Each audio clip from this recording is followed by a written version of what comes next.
Oi, gente, boa noite. Vou falar para vocês sobre como ser uma esposa agradável, ainda que você esteja passando pela situação de uma separação. Primeiramente, vamos lembrar que Jesus falou que o maior se coloque servindo o menor. E isso vai te dar forças para enfrentar essa situação. Como ser agradável se você está passando por humilhação? Como ser agradável se você está vivendo algo que você não deseja? Como você ser agradável com alguém que só te magoou? Quando você lembra dessa afirmação de Jesus, você consegue entender que esse lugar aonde você serve é o lugar que Jesus deseja te ver, é o lugar onde você cresce, é um lugar onde você alcança a salvação, onde você tem maturidade e é onde você consegue ver, né, vislumbrar aí a salvação de toda a sua casa, de toda a sua família. Porque esse lugar onde você serve, aonde você se coloca, esse lugar ele leva ao quebrantamento das outras pessoas ao redor, tá bom? Então agora eu vou falar sobre especificamente essa situação de ser agradável. Muitas pessoas falam sobre como ser agradável e ser vista pelo marido como alguém transformado. E aí eu vou chamar o Breno para a gente falar sobre isso numa segunda parte, mas eu queria explicar para vocês o meu processo dentro disso. Uma coisa que o Espírito Santo assim logo me mostrou é que eu tinha que ser transformada. E eu tinha que ser transformada exatamente no que eu tinha de pior. Que é o quê? Ser rixosa, ser crítica, murmurar, reclamar, não resolver muitas coisas. Então eu queria ser transformada realmente e eu queria ver a minha casa viver uma transformação. Eu queria ver o meu casamento ser diferente. E aí as mulheres me perguntam muito isso, né? Se o marido vai ver essa transformação delas. Eu queria ser transformada verdadeiramente e eu queria que essa minha mudança fosse real e trouxesse uma modificação para minha casa. E a primeira coisa logo que eu percebi é que não adiantava você brigar com alguém que está opresso, que está em pecado, que está na defensiva para o mundo inteiro, dizendo que não está fazendo nada de errado. Então tudo que acontecia, eu tentava apaziguar e falar com o Breno sem discutir. E tiveram situações super chatas, aonde algumas amigas minhas falavam, não aceite isso, marque com ele um horário para ele pegar a Bianca que ele vá na hora certa, marque com ele um dia, um horário, ele tem que ir, ele tem que respeitar, ele tem que fazer assim, tem que fazer assado. Só que eu percebia que ele estava tão irritado, ele andava tão estressado, isso é tão difícil da gente entender, né? Porque a gente fala assim, ele tá lá, ele tá com a amante, ele tá bem, ele devia estar alegre, por que ele tá tão irritado? Para vocês verem como ninguém fica feliz estando em pecado. O Breno era eternamente chateado, irritado, e outras pessoas também me diziam que percebiam isso nele, né? Era um astral pesado. E aí tudo que eu falava que fosse que confrontasse a postura dele, ele explodia. Ele respondia de forma super grosseira, ele respondia negando, teimando, dizendo que não era. Então eu me posicionei como alguém que era pacificadora. Mesmo que ele fizesse as coisas de errado, eu tentava suportar o máximo possível e outras coisas eu tentava falar de uma maneira que não causasse uma grande discussão. Ainda assim era difícil. Qualquer coisa que eu falasse que discordasse do ponto de vista dele, ele respondia com uma grande rebeldia. E aí eu queria falar para vocês sobre essa questão de ser agradável. Ser agradável é ser uma pessoa que não leva os confrontos para uma situação de difícil solução. Toda vez que acontecer situações com o marido que está em casa ou que saiu de casa, que nós pudermos suportar, acreditando que depois aquilo vai ter o seu momento de ser resolvido, vai ter a sua resolução, façam. Então, eu buscava sempre, né, parecer alegre, arrumada, como se eu estivesse vivendo muito bem, apesar de eu estar sempre orando, em campanhas, jejuando, mas na verdade eu estava também, né, trabalhando. Então eu fazia de tudo sim, para mostrar a ele que eu estava bem, de certa forma, né, eu estava vivendo, porque eu nunca vi um marido que voltou para a mulher por pena e isso ter um bom resultado. Então, isso passa segurança, isso passa curiosidade, isso passa medo de nos perder. E é interessante a gente se mostrar como alguém que vai suportar essa situação, até porque Deus não quer te ver arrasada, jogada no... Oi, gente!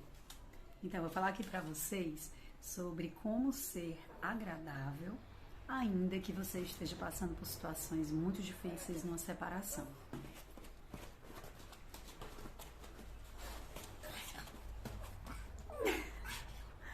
Cada quer participar.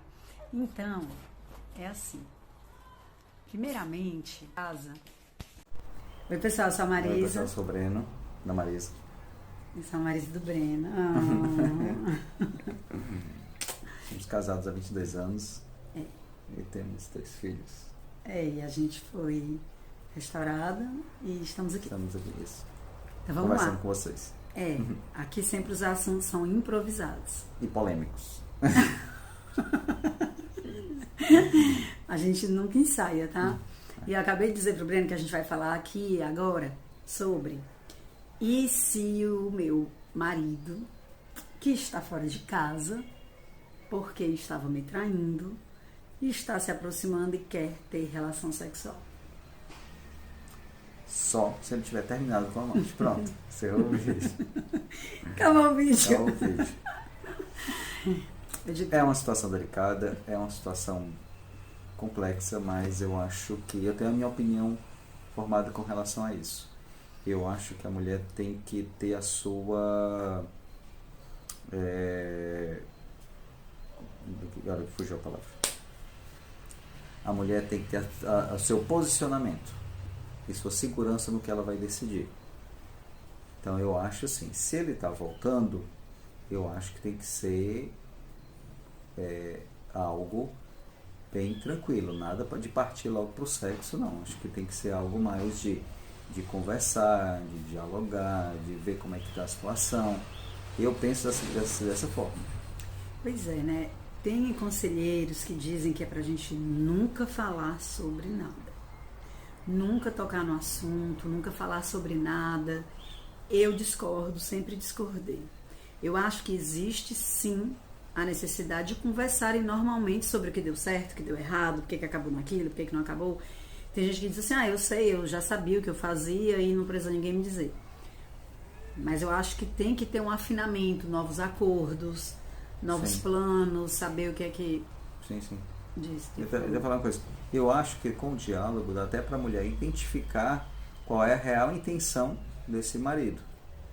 Se aquilo ali é só um momento de saudade que ele teve e ele quer só ter uma relação e pronto, se realmente é alguma coisa que está no coração dele que ele quer tentar um retorno, eu acho que está tudo para entender sem partir logo para a relação. Eu acho que depende da situação, né? E eu vou dizer em que... Não, mas fica bem parecido com a sua opinião. Só uma coisinha que eu acho que muda. Que é assim, né? Que muda, né? É uma observação. Tem casais que estão há muito tempo sem ter relação. Que a mulher, que a gente até já acompanhou, né? Situações onde o cara disse que passava meses sem ter relação com essa mulher. E aí, esse casal, ele está se reaproximando, se falando, pronto, vamos dizer, tá se reaproximando nada, tá se falando. E aí, ela quer mostrar que ela mudou, ela quer mostrar que ela também é agora uma pessoa mais carinhosa, que eles têm química, que eles têm a ver, porque eles estavam muito desconectados, muito mesmo. Não se falavam, estavam meses sem ter relação. E, por exemplo, a gente estava muito tempo sem ter relação, muito tempo sem se falar. São situações onde o cara se lembrar que tem uma química com a esposa e que é bom estar com ela, é algo que você não acha que pode ser tido uma exceção para essa situação, tipo, antes de voltar definitivamente, ficar junto? Eu pensei muito nisso quando a gente estava se reaproximando e eu tentei evitar ao máximo que a gente tenha um contato agora. Extraoficial. Eu tô sabendo agora. Porque eu acho que, assim, já tinha havido um desrespeito, né? Então eu acho que... Você acha que eu ia aceitar isso aí? Não sei. Sem você ter terminado? Não sei. Não, peraí. Tu pensava isso? Não sei. Eu nunca pensei se você ia aceitar ou não. Não, mas eu pensava é que não antes queria... de terminar? Hã? Tipo, sem ter terminado, é? Sem ter terminado. Não, eu não pensava em ter relação. Eu é que não queria essa proximidade para não haver uma outra situação. Sem ter terminado. Sem ter terminado. Ah, tá. Sem ter terminado, você não queria aproximação para não ter perigo de acontecer eu isso. Eu não queria que a gente de repente estivesse numa situação que a gente teve a oportunidade, a gente estava numa situação ali naquela época, lá na praia, de uma situação mais próxima, mas eu tentei evitar ao máximo porque eu acho que... Porque não tinha certeza ou porque não tinha terminado? Não, porque eu não é porque eu não tinha certeza, é porque eu, na verdade, eu nem pensava nisso, eu não quero magoar a Marisa novamente. Porque não tinha certeza? Talvez, mas eu pensava mais em não vou fazer isso aqui não é o momento agora, é o momento ainda de entender, de tentar buscar aí alguma coisa na restauração do que o sexo. Eu pensei muito nisso, tá entendendo? Nossa, gente, o homem é um enigma. Aí eu falo pouco, né? Aí, tô falando muito aqui. Mas, então eu penso da seguinte forma. Óbvio que não é todo homem que pensa assim. Mas eu acho que evita você estar magoando aquela mesma pessoa que você acabou de magoar. Eu vou fazer 150 perguntas para entender isso aí. Não dá para entender não, minha filha. Você não vai conseguir, porque eu não sei nem o que responder. Porque não tem o que responder, é isso que eu tô falando. Então... Eu falo muito isso para as mulheres assim. Tem coisas que eles não vão saber te responder. Porque eles nem entendem o que eles pensavam. Né? Às vezes eu falo assim... porque meu marido... Gente, não tente entender. Ele está abduzido, ele está no cativeiro, ele está doido, ele está cego, seja qual a expressão você usar.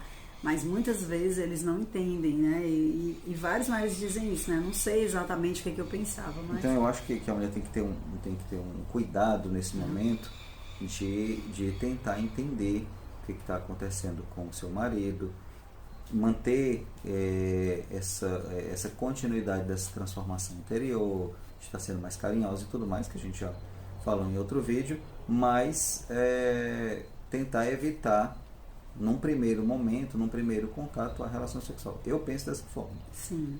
Para ela não estar se magoando, para não, de repente, não voltar para um estaca zero de todo o processo, tá entendendo? Então, eu acho tipo, ela se desvalorizar, ela tá com um cara que tá com outra pessoa. Isso aí é uma construção de mudança, né? Uma construção de uma mudança interior dela que vai ser trazido, que vai ser colocado ali à vista ali do marido, e ele vai, a partir daquilo ali, ele também vai mudando. Mas chegar para de imediato, num primeiro encontro, depois de algum tempo, e já ir para uma relação sexual, eu acho que isso é muito delicado. É uma situação onde é bem delicado, assim. A gente deve falar, né, sobre algumas coisas, mas tem um momento de falar. Sim. Também não é assim, tipo, a pessoa diz assim, oi, posso vir almoçar aqui? Não, peraí, senta aqui, eu vou fazer um interrogatório agora, você não entra aqui, você não almoça aqui, você não fala comigo, até você me dizer tudo que você quer. Tem gente, né, que age dessa forma, um pouco mais radical. Isso, aí também já é muito um pouco grosseiro. Porque não é o momento, ele não vai se aproximar, ele vai acabar se afastando, porque ele nem sabe ainda o que ele quer, muitas vezes, né? E aí você, então, deixar esse homem se aproximar, mas não chegar às vias de fato. Isso. Um almoçar, ou uma janta. Um passeio. A gente fez isso, né, amor? A gente passeou, isso, saiu, alguns dias conversou, você falou. Falei muito isso. Falou, conversou, falou o que você achava, né, que tinha... Não foi assim tão profundo, mas falou, né, que se arrependia da forma como fez, não falava de ter traído, assim, eu traí e me arrependi. Não, diz assim, eu não devia ter saído de casa e me relacionado logo com alguém, eu não devia ter me relacionado, devia ter ficado só, não sei o quê. Falava nesse sentido. Demorou a dar o braço a torcer, que tinha havido uma traição e tal.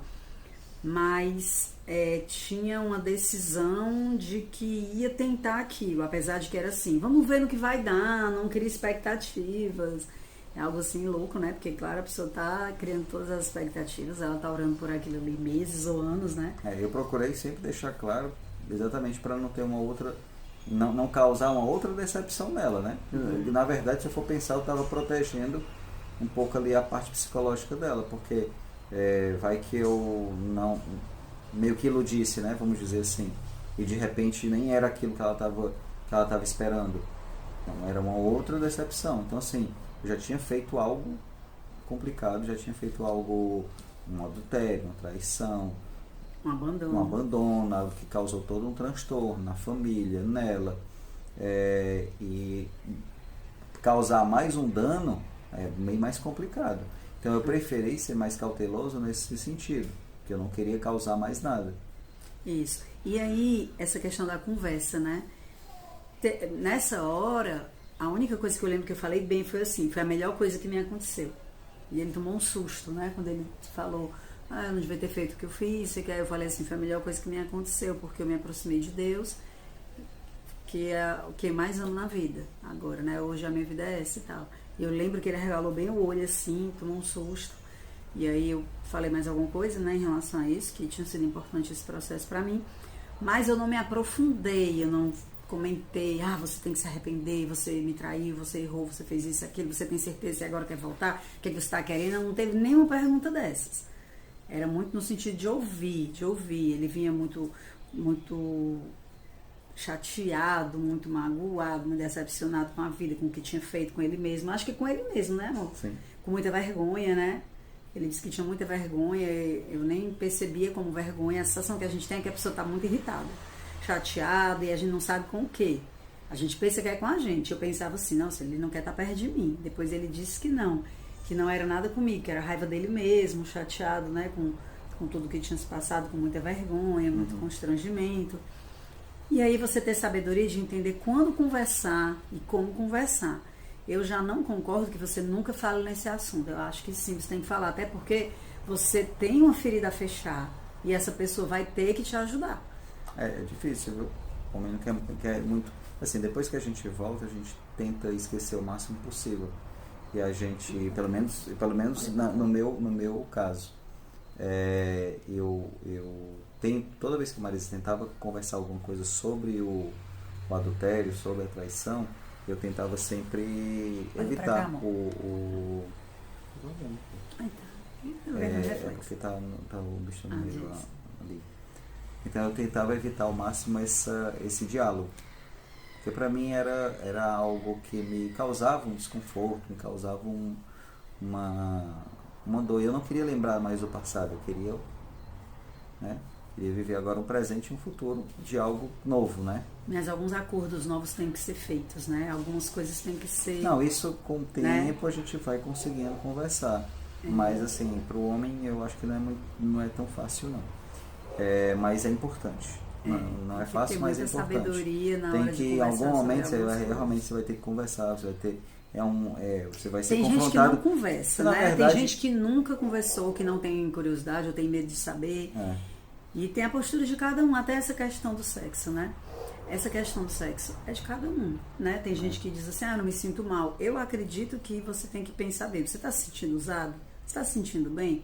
Eu vejo algumas situações. Tem a postura de cada um, né? Tem mulher que diz que pode não se sentir usada, se sente bem, estava afim, ficou com o marido. Pode ser que isso usuna, pode ser que isso seja bom. Como tem casos também que a gente vê que a pessoa se acostuma, né? Tem pessoas que a gente vê que diz que o marido está há 1, 2 anos e não se posiciona, não termina com a amante. Isso, exatamente. Sempre tem essa ligação com a mulher só pro sexo. Eu acho, e por isso que eu digo que isso aí é um pouco mais de cautela de posicionamento da mulher, da esposa, né? Que ela tem que entender que momento é aquele ali que está acontecendo, se realmente vale a pena ter a relação, e para depois não estar se frustrando, não estar se magoando. E a dica que eu dou para os maridos que traíram é que quando voltar, volte com cautela, não cause mais dor em quem você já causou. Bonitinho isso aí, gostei. Não cause mais dor, né? É verdade. E quando a gente ficou e tal, tu já tinha certeza? Já, tanto foi bem depois. Tu sabe, É isso. Tá, já, amor. Tchau, Tchau, pessoal. pessoal.